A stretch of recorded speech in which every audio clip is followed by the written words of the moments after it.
السلام عليكم ورحمة الله وبركاته.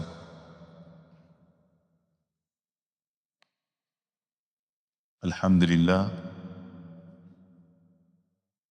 حمدا يوافي نعمه ويكافئ مزيده،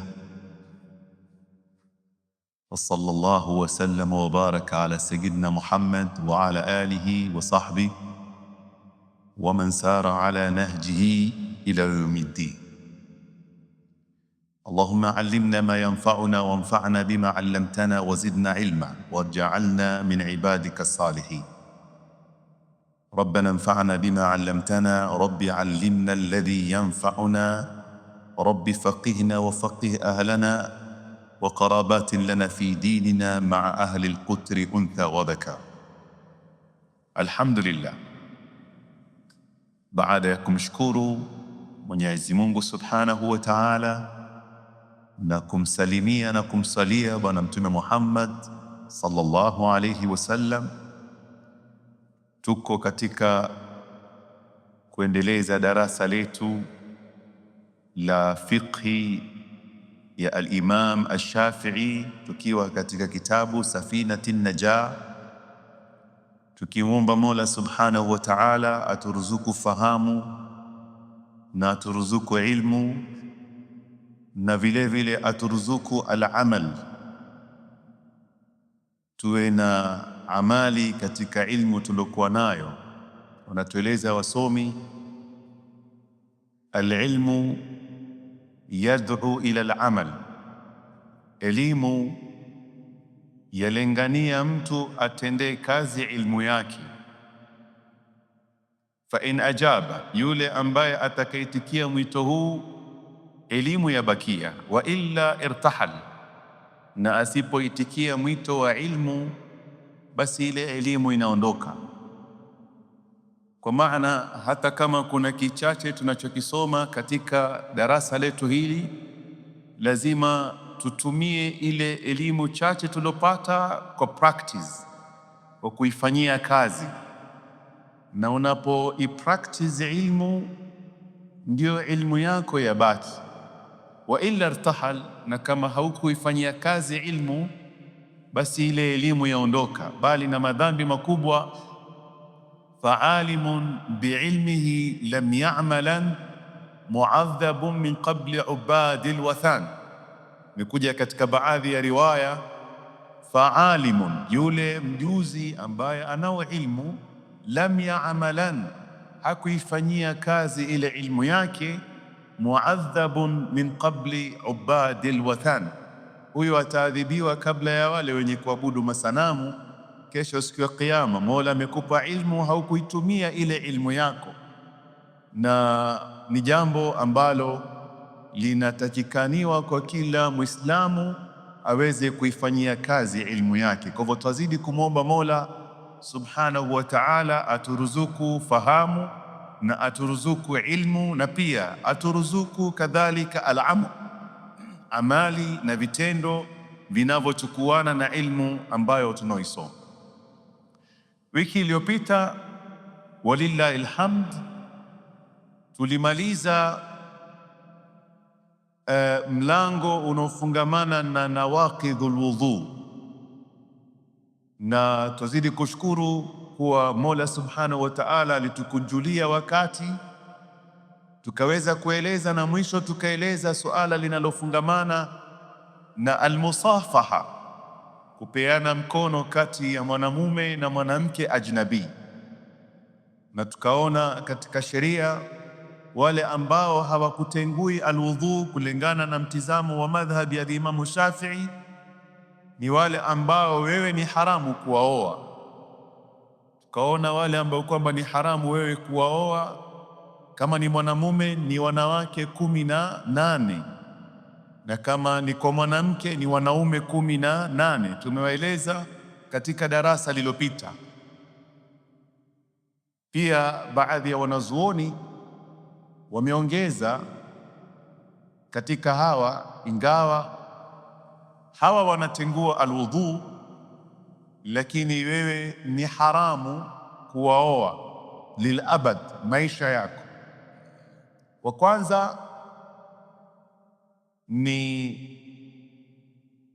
mwanamke uliyekutana naye kwa shubha. Wanazuoni wa fiqh wanaeleza hivyo, na sasa hivi ni vigumu, lakini zamani watu walipokuwa wakiishi katika jumba ambalo limekusanya familia.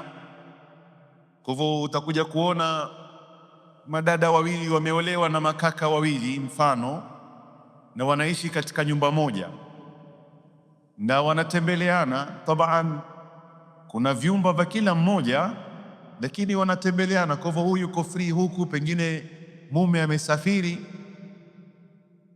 dada ameingia chumba cha mwenzake, amepata usingizi, amelala. Mume amekuja, mfano amekuja, amempata mwanamke chumbani kwake, ameona ni mke wake, akastarehe naye.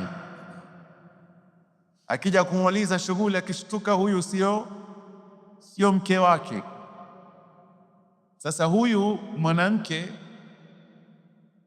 aliyestarehe na huyu mume ambaye ni shubha, sio zina.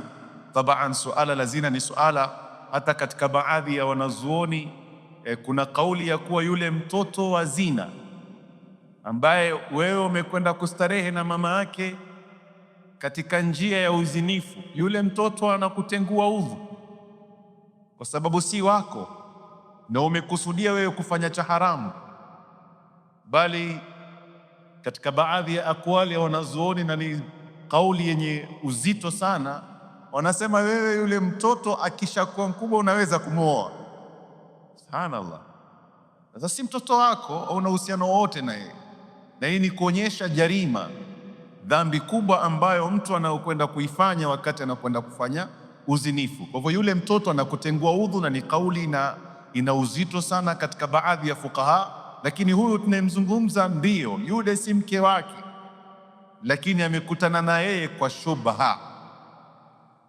Kwa hivyo unapokutana naye katika shubha, tuliona miongoni mwa wale ambao kwamba hawakutengui udhu ni mtoto wa mwanamke uliyemuoa, uliyekutana naye kimwili.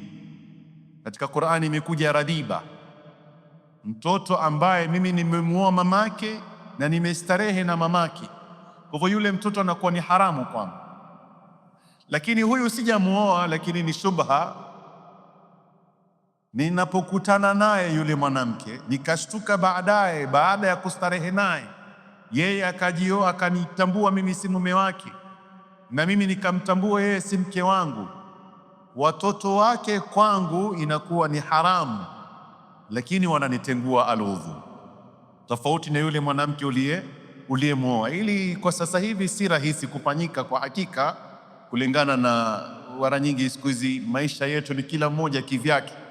Ukishafika miaka 18 tayari ule babako anaanza kukuambia, haya, tafuta nyumba yako, anza kuishi katika maisha. Lakini zamani kulikuwa kuna jumbe linajulikana ni jumba la familia. Kwa hivyo baba huyo anaonekana na watoto wake, anawaozesha pale pale wakiishi kwa pamoja.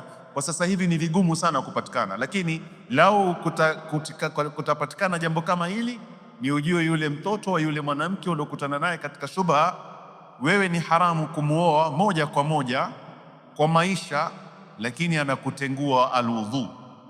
Tamam.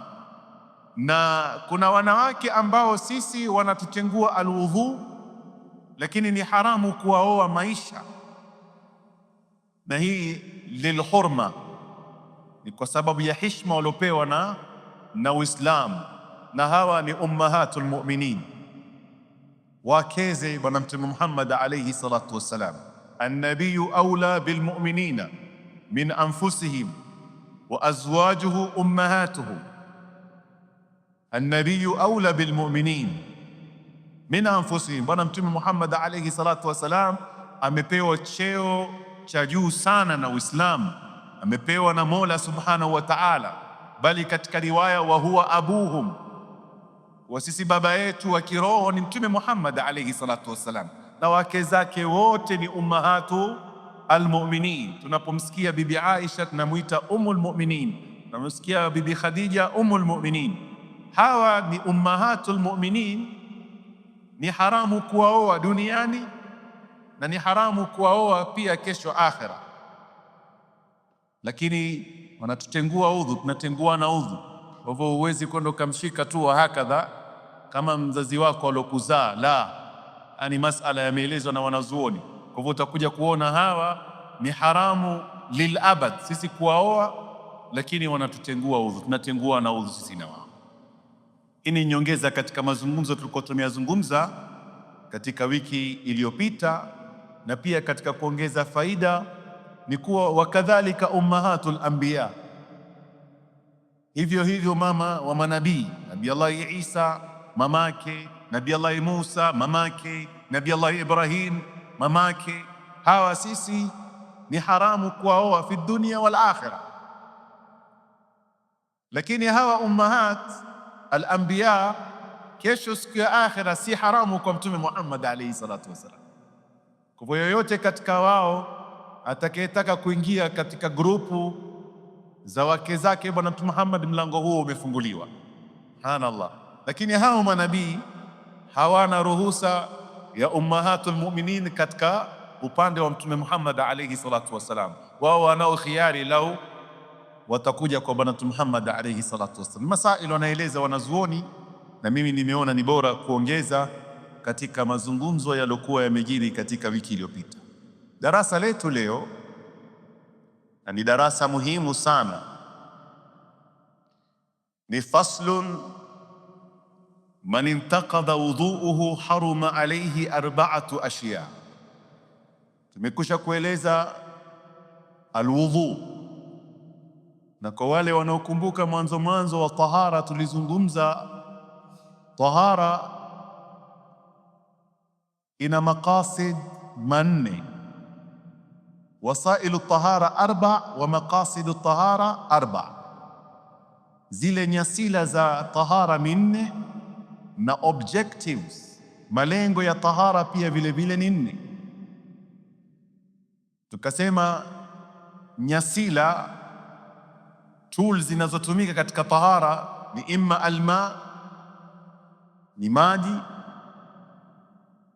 au kukapatikana kitu ambacho kwamba tulichokizungumza alistinjau bilhajar, mawe yatumika pia katika masala ya tahara. Na pia swala lingine tukazungumza atayammum, yani bimaana mchanga yatumika, kwa hivyo kuna maji au alhajar. Na hajar tumeeleza katika fiqh si sharti iwe mawe peke yake, tukasema kwa lugha ya leo ya haraka tissue paper, na ina masharti yake. Kwa hivyo zile wipes zinazotumika sio katika nyasila zinazotumika kusababisha tahara. Kwa hivyo unapomsafisha yule mtoto wako kwa kutumia wipes haijasafisha katika fiqh. Okay, unaweza kuwa umepunguza, lakini haijapatikana kitu kinaitwa tahara, kwa sababu masharti ya wipes hazijakamilika katika fiqh. Kwa hivyo hizi ndi zile zinazojulikana nyasila ambazo zinatumika katika tahara. Na jingine pia wanalolitaja wanawazuoni ni alistihala. Alistihala pia ni katika jambo ambalo kwamba la tahirisha. Mfano, kuna haya mafuta mazuri yanayojulikana kwa jina la misk. Misk asili yake ni damu, asili yake ni damu, na damu tunavyojua ni katika kundi la najisi. Okay, lakini yafika wakati hili damu linapatikana alistihala, likabadilika likawa ni tahara. Ndio maana tukawa tunatumia miski, tukawa twajipaka miski, lakini asili yake ilikuwa ni nini? Ni najis. Na masala yameelezwa na wanazuoni. Jambo lingine wanalolizungumza wanazuoni katika mambo yanayopatikana katika process ya tahara ni vinegar. Vinegar hii yajulikana asili yake, kabla ya kuwa vinegar ni pombe, na pombe ni najis.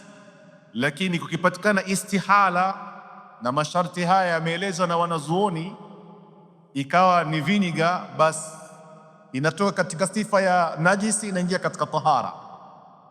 Ni masala muhimu yanaelezwa na wanazuoni, na tunaashiria kwa hakika ili tuweze kupakua na kupekua zaidi katika masala haya. Kwa hivyo tunazo nyasila, wasail, na tunazo maqasid. Maqasid ni objectives, malengo. Lengo la tahara ni alghusl, ingawa wanazuoni wote wameafikiana kuwa alwudhu imetangulia kabla alghusl, kwa sababu yule mwenye udhu anaweza kufanya mambo mengi pamoja na udhu wake. Yani kuna mambo mengi wewe unatakana kuyafanya na udhu kuliko alghusl. Kwa hivyo qaddamu alwudhu'a ala alghusl. Haya tumeeleza pia katika mwanzo wa darasa letu tulipokuwa tukitaja masala ya alwudhu. Kwa hivyo lengo la tahara la kwanza ni wewe uwe katika hali ya alwudhu. Lengo lingine ni alghusl, josho, kuoga na masharti yake. Pengine baada ya kuzungumza haya tutaingia katika fungu la alghusl, tutaelewa. Kisha pia katika objectives, katika malengo, mbali na alwudhu, mbali na alghusl, katika one of the objectives pia ni izalatu najasa, kuondosha najisi. Kwa hivyo mtu anapokuwa ana najis kwenye nguo yake mfano, au kwenye mwili wake, au mahala anaposwalia, au mahala popote pale, jambo la kwanza unatekana ni izalatu najasa, ni kuondosha najisi. Na uzuri na uwepesi wa Uislamu ni kuwa izalatu najasa ma yahtaju ila nia, haitaji nia. Wa illa wale wafanyikazi wanaotufanyia kazi ndani ya nyumba, kusafisha vyoo vyetu, kusafisha mavazi yetu, ya mtoto, yangu mwenyewe, itakuwa hizi nguo hazipati tahara, kwa sababu ikiwa sharti yake ni nia, na nia miongoni mwa sharti zake ni Uislamu. Kwa hivyo nguo kuondosha najisi sio lazima nia, lakini alwudhu la budda min nia, alghusl la budda min nia, na izalatu najasa vile vile la budda min nia, kisha na atayammum. Kwa hivyo atayammum pia ni moja katika maqasid tahara. Haya yote inshallah yako katika mlango wa tahara, na pengine ipo baada ya haya yote tutakuja kuyaeleza katika mazungumzo yetu. Yule aliyetawadha, kuna sababu akizifanya udhu wake umeondoka, tumekwisha kueleza na tumemaliza, walillahi alhamd. Ama yule ambaye alwudhu umetenguka, hana tena alwudhu, kuna mambo makhsusi akiyafanya ni haramu.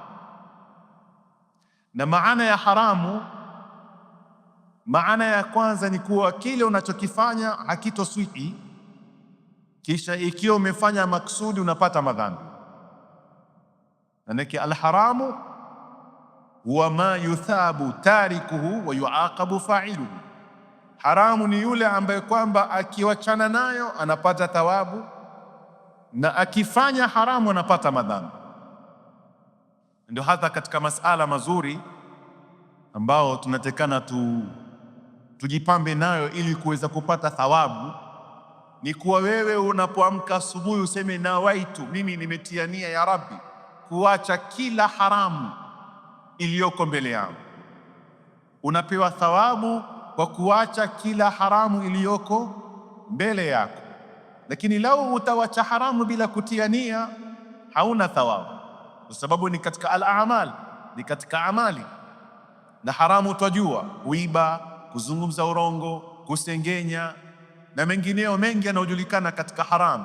Ili wewe uweze kupata thawabu katika kuacha haramu yako, tia nia ya Rabbi, madhambi yote na haramu zilizoko leo mimi nimetia nia ya kutoyafanya, uandikiwe thawabu katika kila haramu. Kwa hivyo hautozungumza urongo, ushatia nia ya kutozungumza urongo, napata thawabu, kwa sababu yuthabu tarikuhu wa yuaqabu fa'ilu. Anayewacha anapewa thawabu na anayefanya anaandikiwa madhambi. Tofauti yani mukabil na thawabu na kitu ambacho kwamba ni wajib. Wajib ni kitu ambacho kikifanya wapata thawabu, usipokifanya unapata madhambi. Kwa hivyo kuna mambo ambayo ni haramu wewe kuyafanya wakati hauna alwudhu.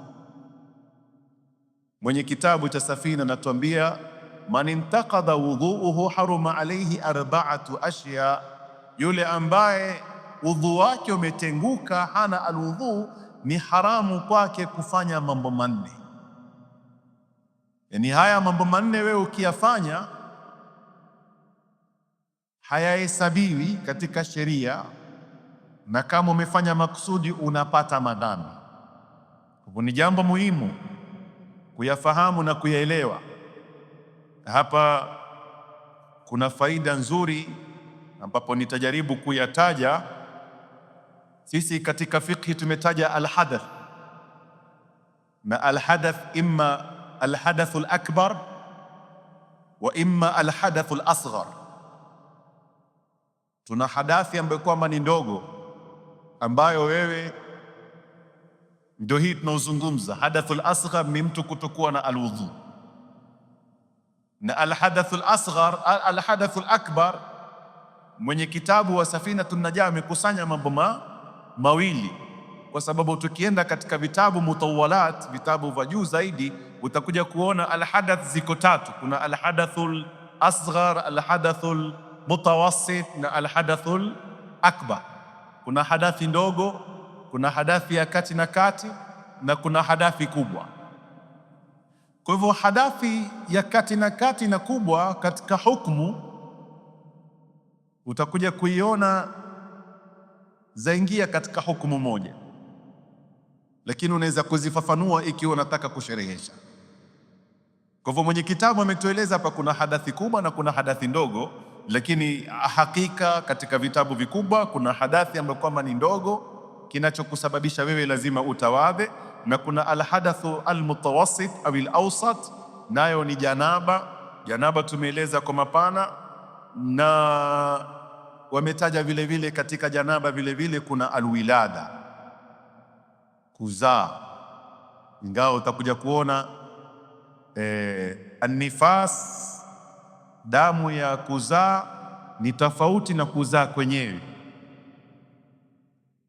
kwa sababu unapojifungua wewe, mwanamke anapojifungua, tabaan ni maji ya mwanamume na maji ya mwanamke yamechanganyika kwa pamoja, si maji ya mtu mmoja. Kwa hivyo ina maana ile hali ya kutoka mtoto, ina maana ndio asli ya yale maji ya kiume na kike yamechanganyika pamoja, kwa hivyo ametoka. Kwa hivyo kule kuzaa peke yake anawajibika yule mama kujifungua. Lakini masala mazuri hapa, nafikiri nilikuwa nimetaja lakini sikusherehesha. Tulipokuwa tukizungumza nawaqidhul wudhu, tulipotaja khuruju almani, kutokwa na manii, yawe yale manii ni yako mwenyewe. Kwa mfano tuza tukapiga baina ya mume na mke. Kwa mwanamume, mfano amempata mke wake amelala, akastarehe naye yule mwanamke, mwanamke hajui, lakini mume wake amestarehe naye. Taban yule mwanamke tayari ana janaba kwa sababu ya mujamaa tayari, lakini pengine, na haya yanafanyika mara nyingi, amekwenda ameoga yule mwanamke, ashaoga janaba. Baada ya kumaliza ameona maji yamemtoka, taban ni maji ya kiume, kwa sababu yeye alikuwa hana hisia. Je, analazimika kwenda kuoga kwa sababu khurujul mani inasababisha kuoga, wala haitengui alwudhu? Kwa hali hii yule mwanamke, madamu sio maji yake, ni maji ya mwanamume, hana haja ya kwenda kuoga tena, lakini udhu wake umetenguka, kwa sababu tulizungumza hapa khuruju shay'in, chochote kitakachotoka. Tukasema hata mdudu, wale watoto wanaokuwa na minyoo, mfano mdudu ametoka, ameona ala, mimi niko Kenya, mimi nilikuwa niko nchi nyingine, akarudi zake ndani, tayari imetenguka alwudhu. Okay, udhu wake umetenguka, hata kama, kwa sababu ni khuruju shay, kama tulivyotaja katika pale awali. Kwa hivyo yale maji yaliyomtoka yule mwanamke ambao asili yake sio yake yeye mwenyewe, hana uwajibu wa kwenda kuoga kwa sababu si maji yake, lakini intaqadha wudhuha, udhu wake umetenguka. Lakini unaona tofauti sasa hapa ni kuwa yule mtoto anaumbika katika rahim, kizazi cha yule mama, kwa mchanganyiko wa maji ya kiume na maji ya kike. Kwa hivyo kule kutoka moja kwa moja katika matumbo na rahim ya mamake ni maana maji ya yule mama pia yametoka. Kwa hivyo mubasharatan alwilada inamsababisha aende akafanya nini? Akaoge, kwa sababu yule mtoto ni asli ya maji yake mwenyewe. Ni masala ambao nimeona ni muhimu vile vile kuyataja. Kwa hivyo ametueleza huyu bana mambo manne ukiyafanya wakati hauna alwudhu, basi ujue udhu wako au jambo lile unalolifanya wapata madhambi na kile unachokifanya hakikubaliwi katika sheria. Akatueleza jambo la kwanza, as-sala.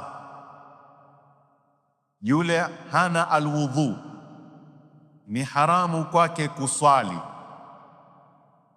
Ina maana akiswali swala yake haikubaliwi, na kama amefanya kwa maksudi anapata madhambi. Tamam. Na katika sala kuna mambo ambayo yanafanana na sala, kuna mambo ambayo yanafanana na sala, na sala ima ni ya faradhi ama ni sala ya sunna. Huwezi kuswali kama hauna alwudhu. Hata kama ni salatul janaza, madamu ni sala, hauwezi kuswali salatul janaza bila wudhui. Na kuna mambo ambayo ni katika sehemu katika sala, sijdatu shukri, hauwezi ukafanya sijdatu shukri bila wudhui. Sijdatu tilawa, mmesikiza aya inaozungumza sajda, hauwezi kusujudu bila wudhui, bila kutawadha kama hauna alwudhu. Na hili ni tatizo linapatikana kwa wengi sana. Tabaan, hata katika sijdatu shukri na sijdatu tilawa ni muhimu sana ndugu zangu tuelewe, kwa sababu ni sehemu ya sala. La budda min takbirati al-ihram, Allahu akbar, kisha usujudu, na ukishamaliza kusujudu utoe assalamu alaikum wa rahmatullahi wa barakatuh, kwa sababu ni sehemu katika sala. Lakini tumeingia tumefanya wa sallallahu wa barak.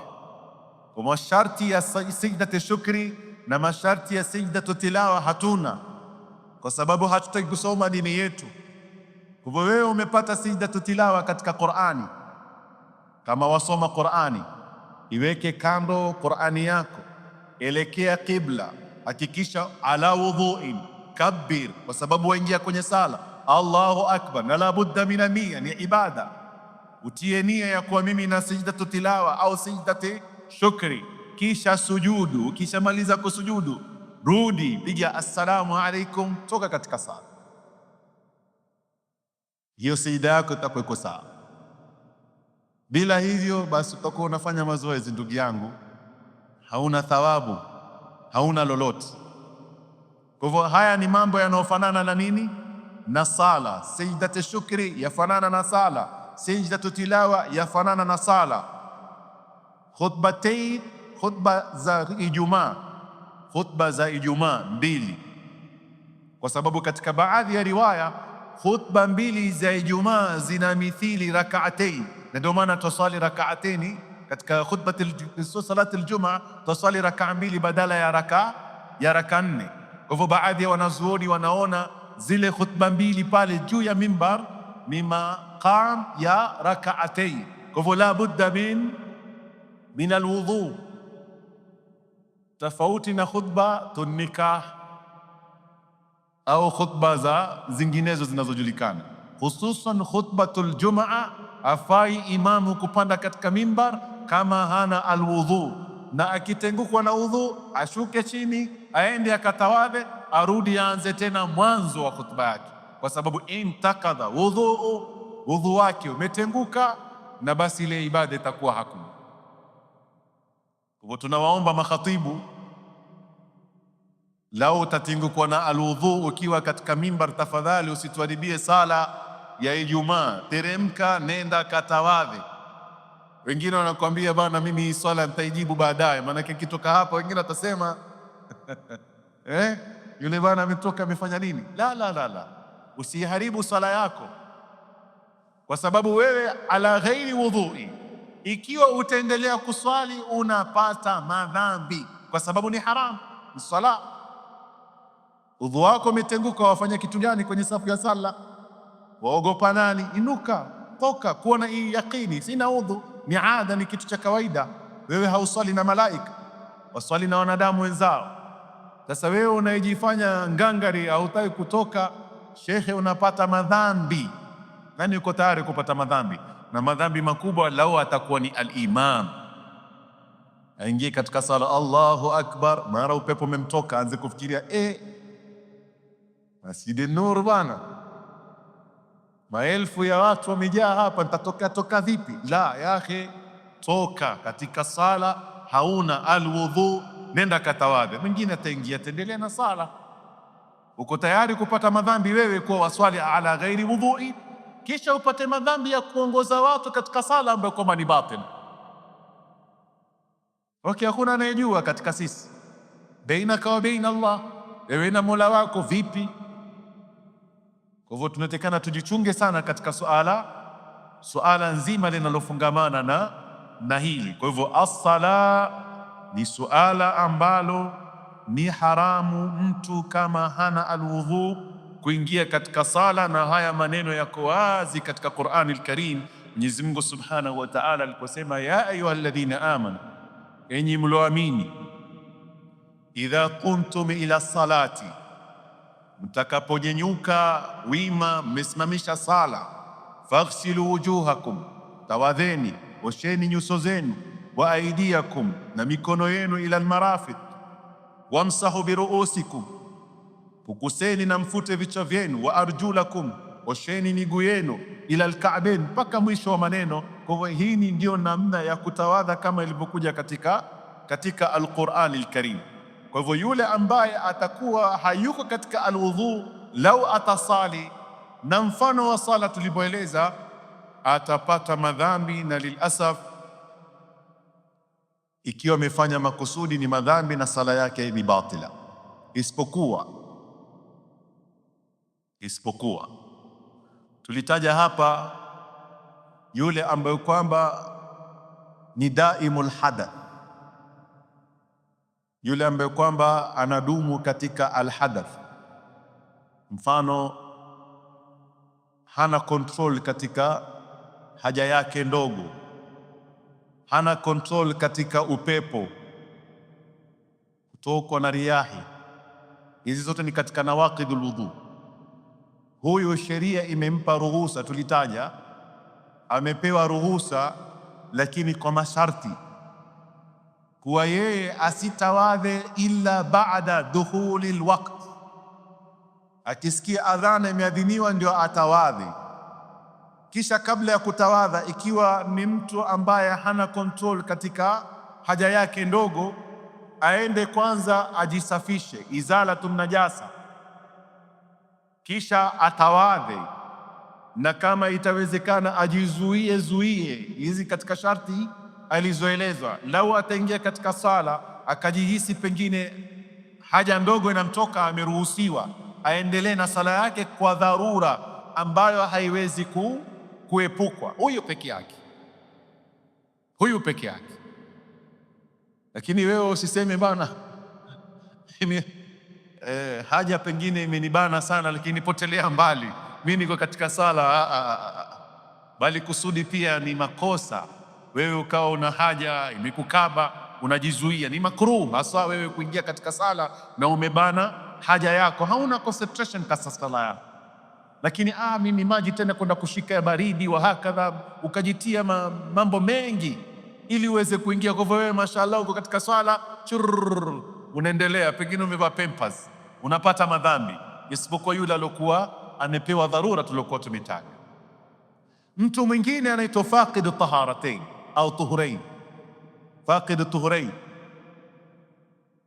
Huyu naye ni mtu ambaye anayo janaba na hana alwudhu. Okay, hili pengine linatokea sana wanandoa, hususan wakati wa baridi na penginepo hakuna vyombo vya kupasha maji, hivyo yaweza kumtokea hilo. Sisi tulivyoeleza ni kuwa hatuna udhuru, hakuna excuse yoyote ya kutoswali.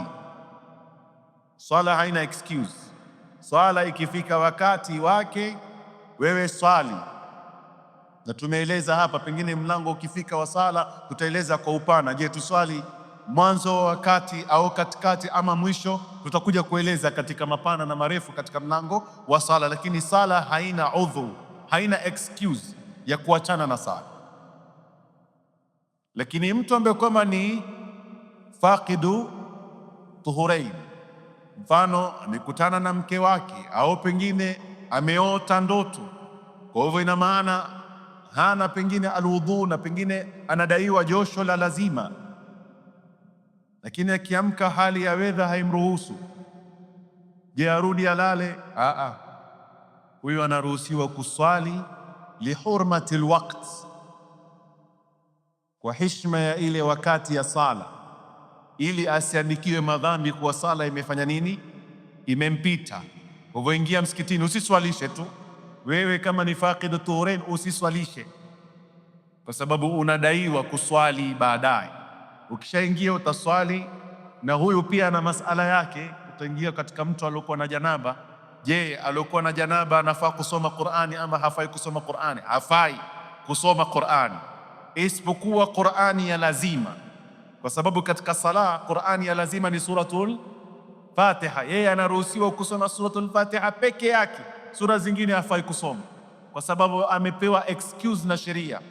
Amalize ile hurmatul waqt, kisha baadaye jua likiwa limetoka, stima zimerudi, anaweza kuchemsha maji, aingie aoge, alipize swala yake, na hatakuwa na madhambi ya kuwa ametoa sala kwa wakati wake.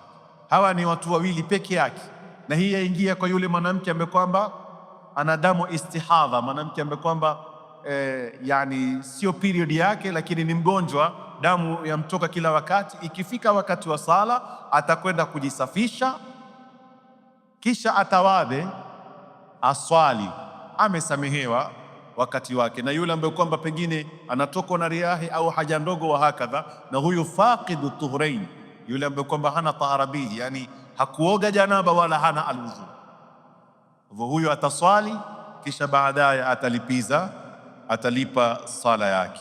Na hadithi kwa mlango huu ni hadithi nyingi sana. Tutaadhini insha Allah taala, kisha tutakamilisha sehemu ndogo iliyobaki, na ni hadithi ya Bwana Mtume Muhammad alayhi salatu wassalam aliyesema, la tuqbalu salatun bighairi tuhur, sala haikubaliwi bila ya tahara. Na hii ndio kauli ya ijma ya wanazuoni wote wa madhehebu yote ya fiqhi.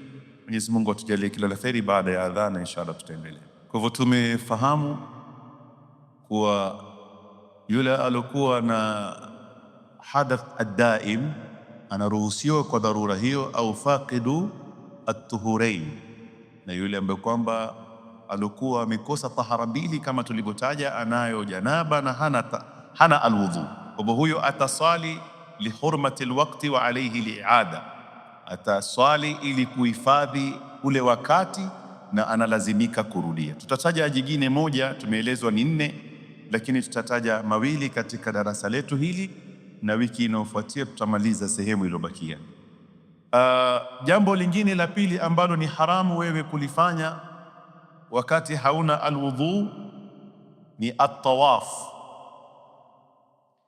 At-tawaf kama tunavyofahamu ni kuizunguka al-Kaaba mara 7, na tawaf bimathabati tahiyati al-masjid. Mimi ninapoingia katika msikiti wowote ni sunna mimi kupiga rakaa 2 kama tahiyat al-masjid, lakini ninapoingia haramul makki mimi tahiyat al-masjid yangu ni tawaf. Kwa hivyo itakuwa tawaf ni mathabati sala, ni sawia na sala. Kwa hivyo inahitajika mtu mbali na alwudhu awe amejistiri, na hili lapatikana mara nyingi kwa dada zetu, kwa sababu tunapofika katika Hajarul Aswad lazima kusalimia Hajarul Aswad. Ikiwa umefika umeweza kuigusa na kuibusu, marhaba, ahlan wa sahlan, na kama uko mbali unaashiria, unanyosha mkono hivi.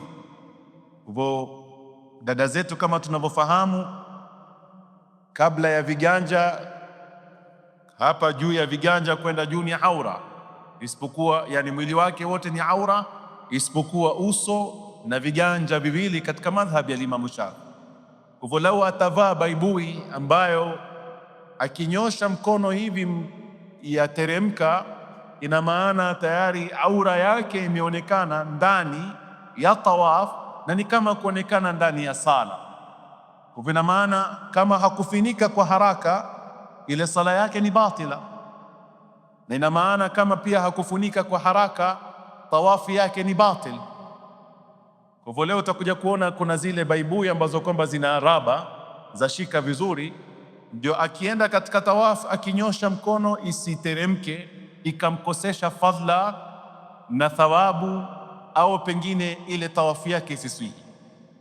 Kwa miongoni mwa mambo ambayo kwamba ni haramu kufanya ni tawafu, na tawafu kuna ya lazima, kama kwa mfano yule ambaye kwamba anakwenda kufanya hija, inajulikana kama tawafu rukn, au yule anayekwenda kufanya umra, kuna tawafu rukn.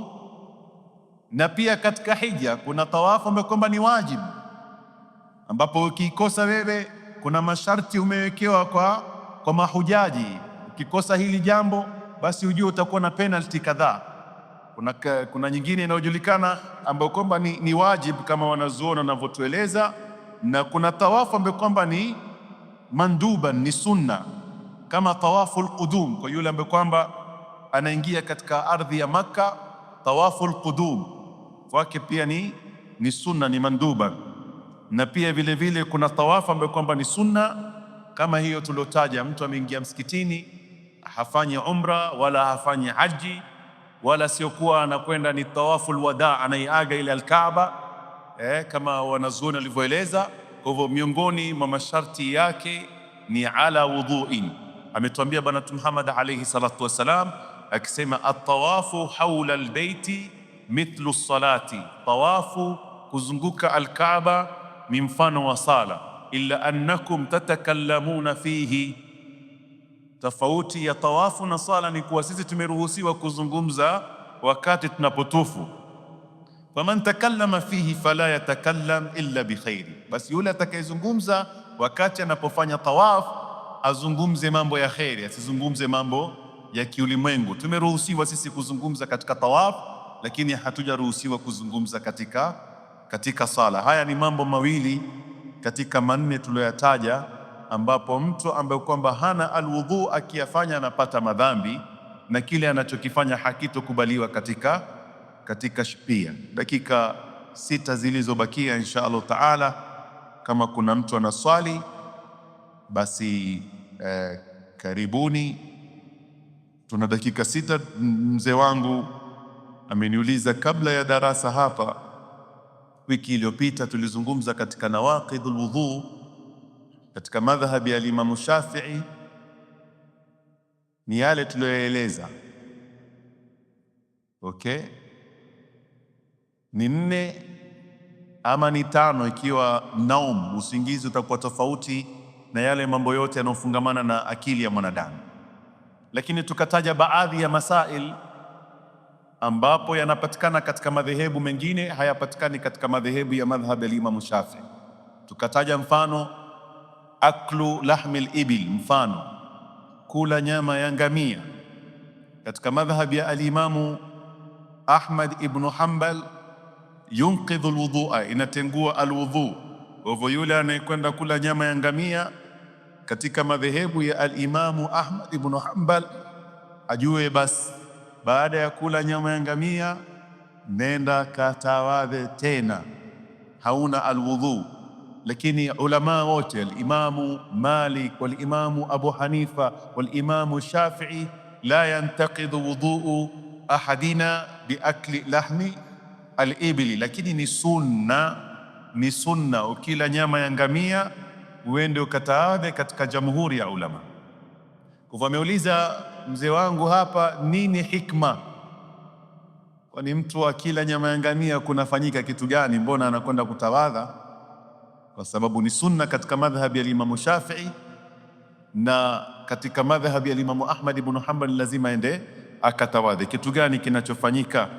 Wanazuoni wamezungumza, alillatu hiya taabudiyya. Kuna baadhi ya mambo sisi tunayafanya ni kwa sababu ni amri ya Mwenyezi Mungu Subhanahu wa Ta'ala, ameamrisha. Kwa sababu mara nyingine akili zetu zinakuwa limited, hatuwezi kufikia katika yale maamrisho ya Mwenyezi Mungu Subhanahu wa Ta'ala anapoamrisha. Na mfano huu unaweza kusema ni mwanamke ameambiwa anapoachwa na mume wake akae eda. Kwa hivyo wanazuoni wanasema ile eda ni kuangalia huyu mwanamke ni mjamzito ama sio mjamzito. Ndio moja katika hikma. Haya, huyu mwanamke amekwenda hospitali baada ya kuachwa na mume wake, mashini zimeonyesha hana ujauzito, aendelee kukaa eda ama asiendelee kukaa eda?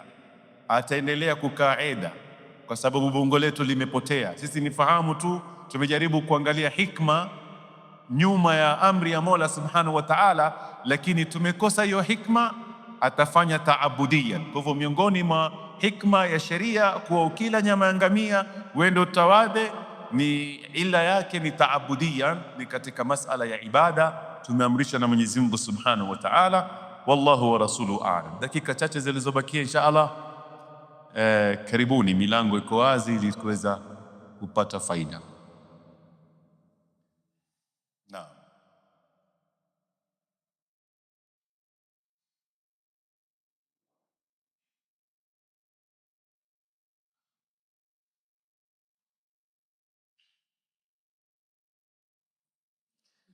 Katika faida nyingine kumaliza kabisa katika hili suala la ulaji wa ngamia, naona hakuna maswali. Hii ni kauli ya kwanza katika ulama. Kwa hivyo al-illatu at-ta'abbudiyya, illa ni kuwa tufanya ibada, ni amri Mwenyezi Mungu Subhanahu wa Ta'ala ametuamrisha. Sababu nyingine wanaeleza wanazuoni, wanasema al-illatu hiya izalatu athari akli lahmi al-ibil. Hizi ni katika hikam, wale wanazuoni wanaangalia nyuma ya pazia, ama hikma inayopatikana katika hili ni kutoa athari ya ulaji wa nyama ya ngamia, kwa sababu wanasema haithu yurithu qaswa, kwa sababu wale wanaokula zaidi nyama ya ngamia, tusishtuke sana. Hizi ni athari za kitiba. Wanasema anayekula sana nyama ya ngamia anakuwa na moyo mgumu sana, anakuwa very tough. Sijui ni kweli ama si kweli. Okay, haya ni masala wanazungumza na zuoni. Kwa hivyo itabidi tuanze kufanya research, yule anayekula nyama ya ngamia sana, kama kweli moyo wake ni tough kweli. Lakini haya ni masala wanazungumza na zuoni, kuwa akishakula nyama ya ngamia aende atawadha, at least apunguze zile harara na moto zinazoingia katika moyo wake. Tunaomba Mwenyezi Mungu Subhanahu wa Ta'ala ayajalana min alladhina yastami'una alqawla. Naam, naam habibi. Naam.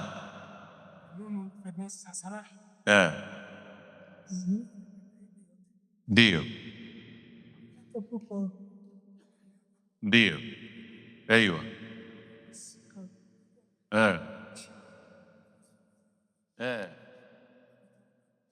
Ndio.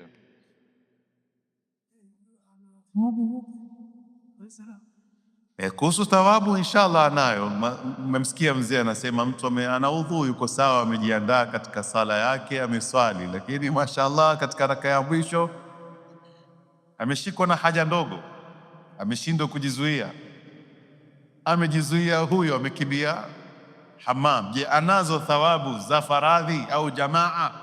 Baadhi ya wanazuoni wanasema thawabu za jamaa atazipata inshallah taala kwa karam ya Mola Subhanahu wa Ta'ala, lakini swala yake itambidi arudie tena, kwa sababu swala imetenguka, tofauti na madhhabi ya al-Imam Abu Hanifa. Yani masala tukifika katika swala tutaeleza kwa mapana. Naam, naam, ndio. Ndio wazee, ndio. Naam.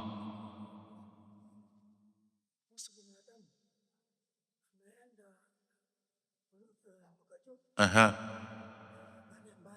Ndio, ndio, ndio. Amesahau akaingia msikitini. Anajua tu anatembea na ndio. Ameswali. Ndio. Ndio. Sina udhu. Ndio. Swali lake mzuri pia mzee wangu anasema mtu katika wazee, na ni desturi nzuri wazee waliokuwa hapa, Mungu awahifadhi, walivyoleleka, akiingia katika haja kabla ya kuingia msikitini anatawadha.